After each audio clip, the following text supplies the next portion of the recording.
નમસ્કાર. રાજકોટ શહેર crime બ્રાન્ચે aluminium પ્લેટોની ચોરી કરતી ગેંગનો પર્દાફાશ કરી તાલુકા અને યુનિવર્સિટી પોલીસ સ્ટેશન વિસ્તારની 4 અનડિટેક્ટ ચોરીઓનો ભેદ ઉકેલી નાખ્યો.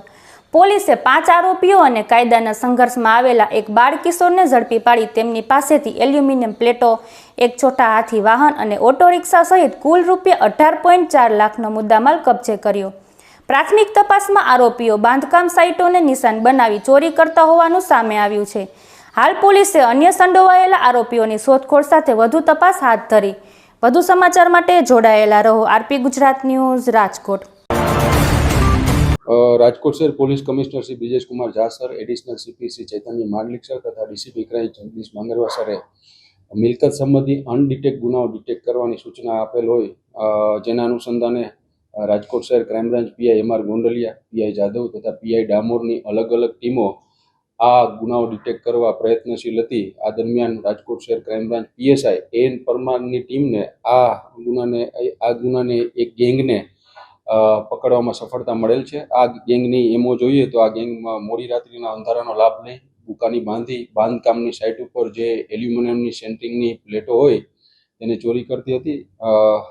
આ ગેંગને પકડવા દરમિયાન ટોટલ તેમની પાસેથી 134 નંગ એલ્યુમિનિયમની પ્લેટો, છોટા હાથી અને ઓટો રિક્ષા સાથે ટોટલ 18,04,000નો મુદ્દામાલ પણ કબજે કરવામાં આવ્યો છે.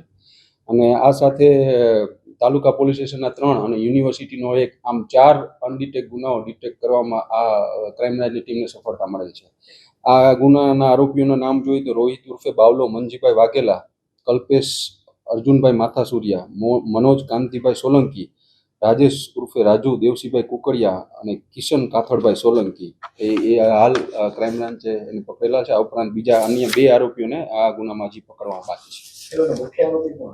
આ મુખ્ય આરોપી રોહિત ઉર્ફે બાવલો મંજીભાઈ વાઘેલા. ટોટલ આમાં અત્યારે આપણે 18,04,000નો મુદ્દામાલ જેને વેચી માર્યો તો એમની પાસે ટોટલ પૂરેપૂરો મુદ્દામાલ આપણે કબજે કર્યો.